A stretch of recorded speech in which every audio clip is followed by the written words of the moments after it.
យើងមាន a limit n ខាត់ទៅរកបូក n ហើយនៃរឹស grade សន្តោសនៃរឹសទី 8 នៃ 2 គុណនឹងរឹសទី 8 នៃ 5 ឬទី 8 នៃ 2 ឬទី 8 នៃ 5 ហើយគុណតរហូតដល់រឹសទី 8 នៃ 2 ឬទី 8 នៃ 5 អញ្ចឹងដើម្បីកណនី limit មួយហ្នឹងយើងគ្រាន់តែបំលែង radical នេះឲ្យវាទៅជាស្វ័យគុណទាំងអស់ទៅជាយើងទៅសេបានហើយវាស្មើនឹង limit n ខាត់ទៅរក n នៃ2ស្វ័យគុណ1នៅលើ8គុណជាមួយនឹង5ស្វ័យគុណ1នៅលើ64ហើយគុណជាមួយនឹង2ស្វ័យគុណ1នៅលើ512ហើយគុណត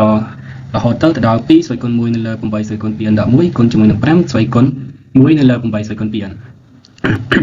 ញ្ចឹងយើងទាញបានវាស្មើនឹង limit n ទៅបូក n ហើយ2ស្វ័យគុណ1នៅលើ8គុណនឹង2ស្វ័យគុណ1នៅលើ8ស្វ័យគុណ3ហើយគុណតរហូតដល់2ស្វ័យគុណ1នៅលើ8ស្វ័យគុណ211ហើយទាំងអស់ហ្នឹងគុណជាមួយនឹង limit n ខាត់ទៅរក n នៃ5ស្វ័យគុណ1នៅលើ8គុណជាមួយនឹង5ស្វ័យគុណ1នៅលើ8ស្វ័យគុណ4ហើយគុណតរហូតដល់5ស្វ័យគុណ1នៅលើ8ស្វ័យគុណ2អញ្ចឹងវាស្មើនឹង limit n ខាត់ទៅរក n តដែរដោយកន្លែងនេះវាមានកដូចគ្នាអញ្ចឹងយើងអាចទៅសេបាន2ស្វ័យគុណ1នៅលើ8បូកតរហូតដល់2ស្វ័យគុណហើយមានថាកន្លែងនេះ2ស្វ័យគុណ1នៅលើ8បូកនឹង1នៅលើ8ស្វ័យគុណ3ហើយបូកតរហូតដល់1នៅលើ8ស្វ័យគុណ211តើហ្នឹងគុណជាមួយនឹង limit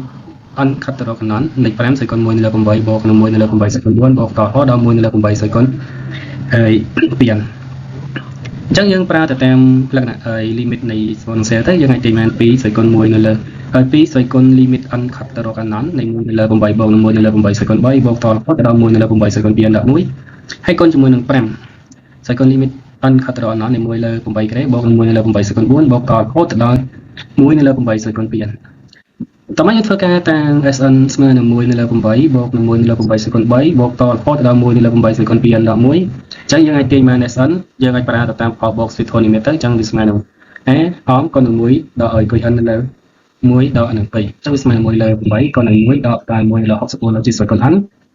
ហើយចែកជាមួយនឹង1ដកនឹង1លើ64អញ្ចឹងវាស្មើនឹង1លើ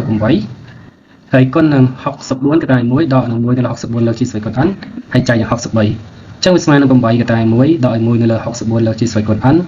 ចែកនឹង63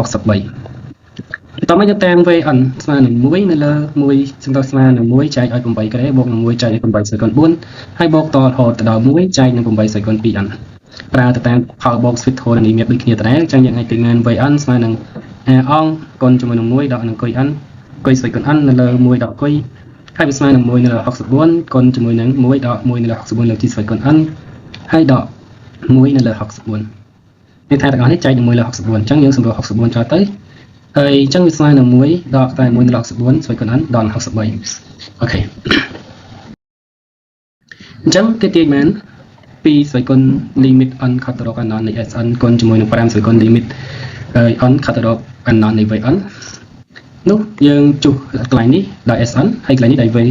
អញ្ចឹងយើងទាញបាន2ស្វ័យគុណ limit n ខាត់ទៅរក n នៃ8កតា1ដក1លើ64លើកជាស្វ័យគុណ n ចែកជា63ហើយគុណជាមួយនឹង5លើកជាស្វ័យគុណមានន័យថា5ស្វ័យគុណ n ខាត់ទៅរក n នៃ1ដកនឹង1លើ64ស្វ័យគុណ n ចែកជា63អញ្ចឹងនាំឲ្យយើងទាញបានយើងចុះ n ទៅយើងមិនទាញបាន2ស្វ័យគុណ8កតា1ដក1លើ64លើកជាស្វ័យគុណ n ចែកជា63ហើយគុណជាមួយនឹង5ដក1នៅលើ64លើកជាស្វ័យគុណ n ចែកជា63អញ្ចឹងកន្លែងនេះស្មើ0អានេះក៏ស្មើ0អញ្ចឹងនាំឲ្យយើងទាញបានវានៅសល់8លើ63អញ្ចឹងបាន2ស្វ័យគុណ8នៅលើ63គុណជាមួយនឹង5ស្វ័យគុណ1នៅលើ63អញ្ចឹងវាស្មើនឹងឬក្រេទី63នៃ1280ឬក៏វាស្មើនឹង 1.1 1202អូខេអញ្ចឹងនាំឲ្យយើងទាញបាន limit របស់យើងគឺស្មើនឹង 1.1202